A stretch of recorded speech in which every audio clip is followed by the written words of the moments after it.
जब उनके खिलाफ एफआईआर हो जाए तो उनकी जमानत तक का प्रावधान उसमें नहीं था। लेकिन इसके बावजूद भी भारत के आंकड़े बताते हैं, अन्याय अत्याचार के आंकड़े, अनुसूचित जाति जनजाति समाज के लोगों के साथ में जो आंकड़े हुए बताते हैं कि कानून होने के बाद भी इस देश का सो कॉल्ड सवर्ण जातीय सामान्य जाति का व्यक्ति SC/ST समाज के किसी व्यक्ति के साथ अत्याचार करने का कोई मौका नहीं है। चौधरी साहब इसमें एहसान थोड़ी कर रहे हैं वो ये काम करके, उनकी जातियों के काम है, उनको ही करने, उनके बच्चों को करने, आगे उनके बच्चों को करने। चमार का काम है जूता सिलना, जूता सिलेगा, व्यापार करवाना, मजदूरों का काम है मजदूरी करना, ये तो उनका जातीय काम है।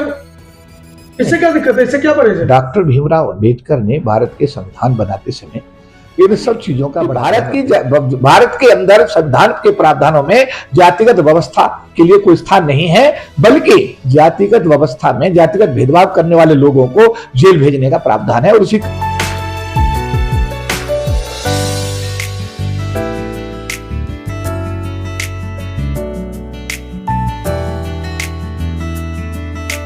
चैनल से स्वागत है जी, धन्यवाद। बड़ी मुश्किल से अनुसूचित जाति जनजाति पिछड़े वर्ग के बच्चों के लिए एक अधिनियम, एक अध्यादेश बनने की तैयारी चल रही थी, लेकिन आज सुनने में आया कि सुप्रीम कोर्ट ने UGC का जो नया बिल आया है उस पर रोक लगा दी है। इस पर क्या कहना पूरे मामले पर आपको?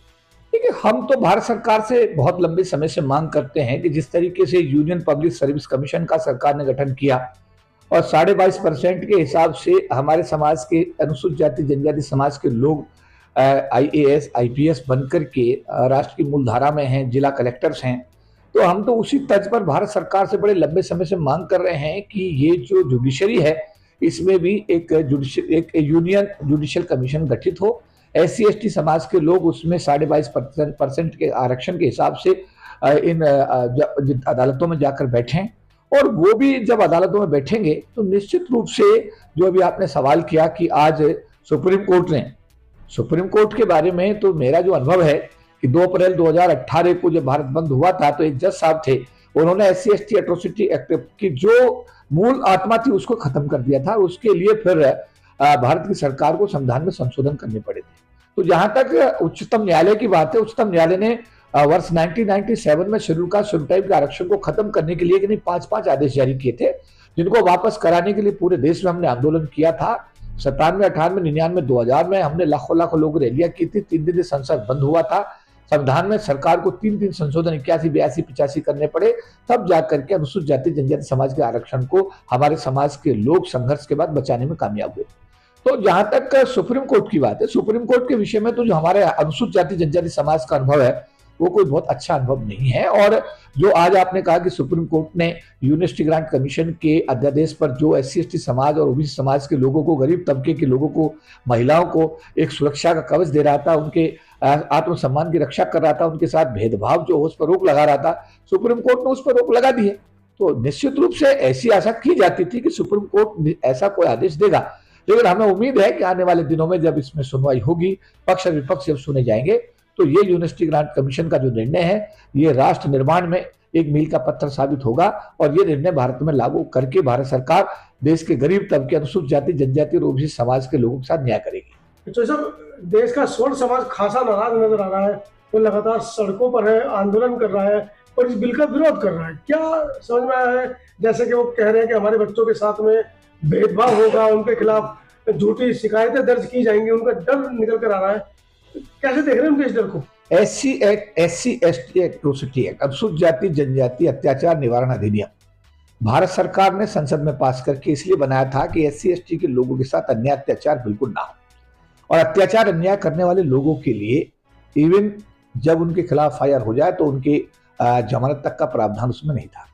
लेकिन इसके बावजूद भी भारत के आंकड़े बताते हैं, अन्याय अत्याचार के आंकड़े, अनुसूचित जाति जनजाति समाज के लोगों के साथ में जो आंकड़े हुए बताते हैं कि कानून होने के बाद भी इस देश का सो कॉल्ड सवर्ण जातीय सामान्य जाति का व्यक्ति SC/ST समाज के किसी व्यक्ति के साथ अत्याचार करने का कोई मौका नहीं छोड़ता, उसे कानून तक का भय नहीं।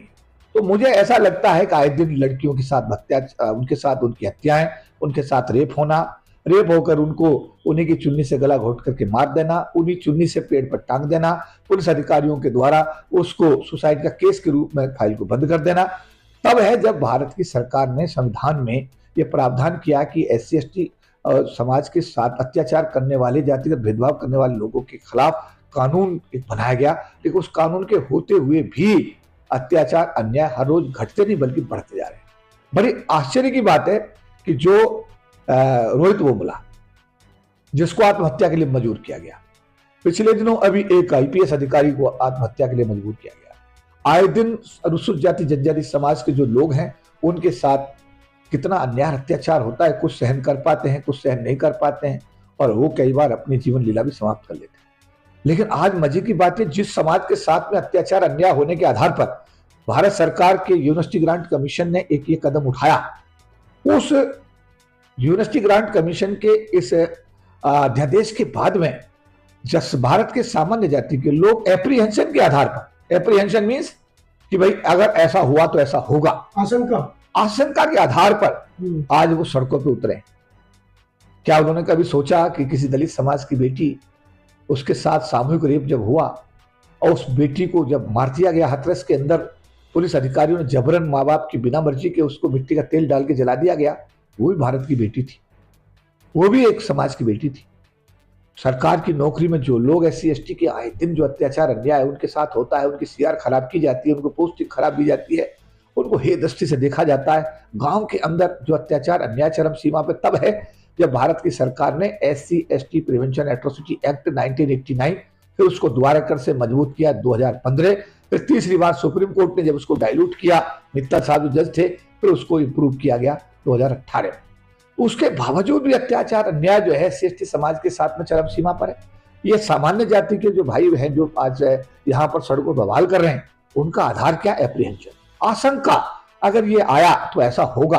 अरे जिनके साथ हो रहा है उनके लिए कभी सोचा है? जो लोग इस भारत को बनाने में आपके घरों में मजदूरी करते हैं, आपके खेतों में मजदूरी करते हैं, आपकी गाड़ी चलाते हैं, आपके घरों में बर्तन मांजते हैं, आपके लेट्रिन साफ करते हैं, आपका मैला उठाते हैं, आपके खेतों को जोतते हैं, उनमें धान पैदा करते हैं, उनमें गेहूं पैदा करते हैं, वो लोग जो आपके लिए दिन रात समर्पित हैं, जो देश के मूल नागरिक हैं, जो आदिवासी हैं, जो शेड्यूल कास्ट से शेड्यूल ट्राइब्स हैं, उनके साथ अन्याय अत्याचार करते तुम्हारा दिल नहीं दहलता? अगर ऐसा सब लोग भारत के संविधान का आदर करते हुए एक भाईचारा बनाते हुए भारत देश के विकास के लिए काम करते, और अगर शिक्षण संस्थानों में ये अनुसूचित जाति जनजाति ओबीसी समाज के साथ अत्याचार अन्याय नहीं होता, तो शायद भारत सरकार या UGC को इस कानून को बनाने की आवश्यकता नहीं होती। चौधरी साहब, इसमें एहसान थोड़ी कर रहे हैं वो ये काम करके, उनकी जातियों के काम है, उनको ही करने, उनके बच्चों को करने, आगे उनके बच्चों को करने। चमार का काम है जूता सिलना, जूता सिलेगा उसका बच्चा सिलेगा। कहार का काम है नाव चलाना, निषादा का काम है नाव चलाना, सड़क पर नाव पार करवाना, मजदूरों का काम है मजदूरी करना। ये तो उनका जातीय काम है, इससे क्या दिक्कत है, इससे क्या परहेज है? डॉक्टर भीमराव अंबेडकर ने भारत के संविधान बनाते समय इन सब चीजों का बड़ा गहन अध्ययन करते हुए भारत के समाज सभी लोगों को समान अधिकार दिए, उनके राइट्स बिल्कुल बराबर किए। ऐसा नहीं है कि जो आदमी आज जूती बनाने का काम कर रहा है वो हमेशा जूती बनाएगा। ऐसा जूती बनाने का बेटा आज कलेक्टर बनकर के पूरे जिले का नियंत्रण भी करता है, एक बेटी IPS बनकर पूरे जिले की कप्तान बनकर के पूरे देश की कानून व्यवस्था देख रही है। उसी जूती गांठने वाले के बच्चे हैं। जो एक IAS बना, जो IPS बना, वो तब संभव हुआ जब उनको बाबा साहब अम्बेडकर के आशीर्वाद से बनाए हुए संविधान से शिक्षा मिली और शिक्षा के माध्यम से उनको सरकार की नौकरी पाने का अवसर मिला। ये है भारत की समानता का एक जो सपना बाबा साहब अम्बेडकर ने देखा था।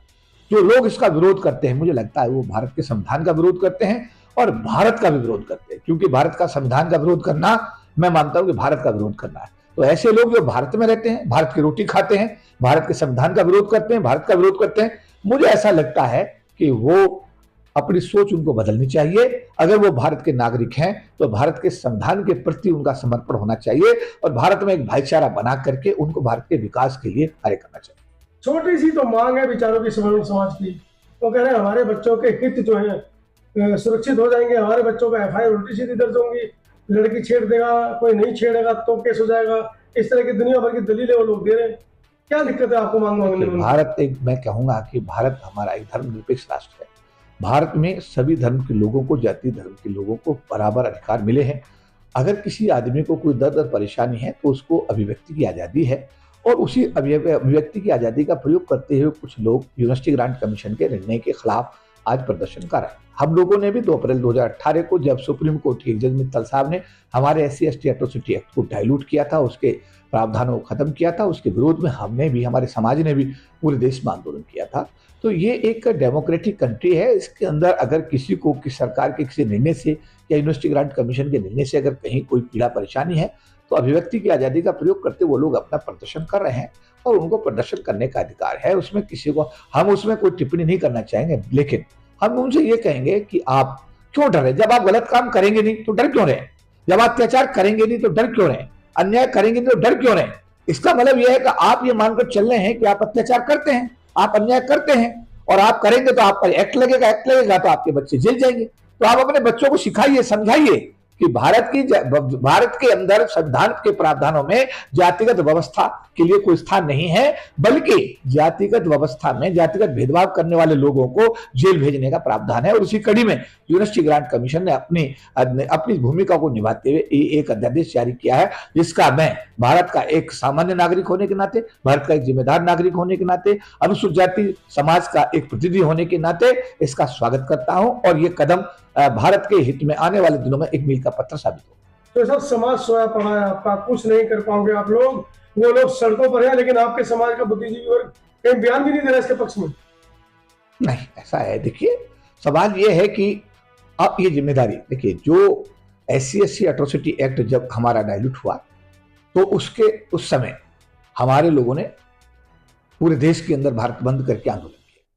सामान्य जाति के लोग वहां पर हमारे लोग खिलाफ आए और उन्होंने ग्वालियर जैसी जगह में कई जगह उन्होंने हमारे जो बच्चे थे उन पर गोली चलाई और उनमें हमारे बच्चों की मौत भी हुई। आज उसकी निंदा पूरे देश में होती है। जब सामान्य जाति के लोग कल इसका प्रदर्शन कर रहे हैं या इसका विरोध कर रहे हैं तो वो अपना काम कर रहे हैं। जहां तक हमारे राजनेताओं की बात है, राजनेताओं के बारे में मैं कोई टिप्पणी इसलिए नहीं करूंगा कि राजनेता तो कभी भी समाज के हक में कोई बात बोलते ही नहीं। आपसे सवाल है मेरा और इस देश के सांसदों से भी सवाल है जो अनुसूचित जाति 25% की आरक्षण से लोकसभा में चुनकर जा रहे हैं। मेरा उनसे भी सवाल है, जी आप तो शेड्यूल्ड कास्ट और शेड्यूल्ड ट्राइब के आरक्षण के कोटे से, आरक्षित कोटे से सांसद बन रहे हैं और जो सांसद बन गए हैं, जो सत्ता में है, वो सरकार मिनिस्टर भी बन गए। तो आप पर तो समाज की बहुत बड़ी जिम्मेदारी आती है और आपको सबसे पहले समाज के साथ अगर कोई अत्याचार अन्याय हो तो उस आवाज को उठाने की जिम्मेदारी तो आपकी होनी चाहिए, क्योंकि आप कानून बनाने वाली संस्था, लॉ मेकर बॉडी अर्थात लोकसभा के सदस्य हैं। लेकिन एक भी सांसद अगर सवाल ना उठाए तो ये समाज के लिए चिंता का विषय है। और बार बार मैं कहता हूं समाज से कि काशीराम जी का जो सिद्धांत था, एक नोट और एक वोट, जब तक लोग अपने समाज के, अनुसूचित जाति जन समाज के लोग पार्टियों के भरोसे, पार्टियों के रहम करम पर लोकसभा में जाते रहेंगे, समाज की आवाज वो कभी नहीं उठाएंगे। जो लोग समाज की ताकत से, समाज के एक वोट और एक नोट की ताकत से, काशीराम जी के सिद्धांत से जो लोकसभा में जाएंगे, वो समाज की ही आवाज उठाएंगे। तो ये जिम्मेदारी आज मैं आपके टीवी चैनलों के माध्यम से समाज के कंधों पर डाल रहा हूं कि ऐसे अम्बेडकरवादियों को ढूंढिए, खोजिए, अवसरवादियों से किनारा करिए। पार्टी के टिकटों पे जो लोग चुनाव लड़ेंगे, निश्चित रूप से उनकी मजबूरी होगी कि पार्टी के संविधान से, पार्टी के नेताओं के, अपने आकाओं के आदेशों से वो बंधे रहेंगे और वो समाज की आवाज ना तो उन्होंने इतिहास में उठाई है, ना ही आगे उठाई। आज जैसे UGC पे स्टे लगा है और इसकी अगली सुनवाई मार्च में रखी गई है, तो तमाम जो स्वर्ण समाज के लोग हैं UGC का विरोध करते हुए वो सड़कों पर आने की बात कर रहे हैं। लेकिन अब जो मार्च में इसकी सुनवाई होगी, क्या आप लोग अब इसको देखते हुए सड़कों पर उतरेंगे? देखिए, मेरा इसमें ये मानना था कि हम लोग जब भी समाज की कोई बात आती है, आप लोग भी पिछले 25-30 साल से सब चीज़ों को कवर करते हैं, देखते ही हैं। समाज के साथ जब भी कोई अन्याय अत्याचार हुआ है, हमने समाज के हक में अपने समाज को की आवाज़ को बड़ी मजबूती के साथ उठाने का काम किया है। चाहे वो मैं कहूँगा कि तालकटोरा स्टेडियम हो, चाहे रामलीला मैदान हो, चाहे जंतर मंतर हो, चाहे विश्व के अंतर्राष्ट्रीय स्तर के पटल हो। अच्छा, अगर जो सभी इस विषय में चर्चा हो रही है, सभी बुद्धिजीवी लोग आपस में चर्चा कर रहे हैं, चर्चा करने के बाद में निर्णय लिया जिस तरीके से बाबा साहब अम्बेडकर के स्टेच्यू को शिफ्ट किया गया और उस पर एक बड़ा भारी आंदोलन यहाँ पर हुआ, उसी कड़ी में अगर आवश्यक समझा जाएगा तो इस दिशा में भी समाज की राय लेते हुए, एक अहम राय बनाते हुए आने वाले दिनों में अनुसूचित जाति जनजाति समाज के लोग भी अपनी रणनीति को तय करेंगे।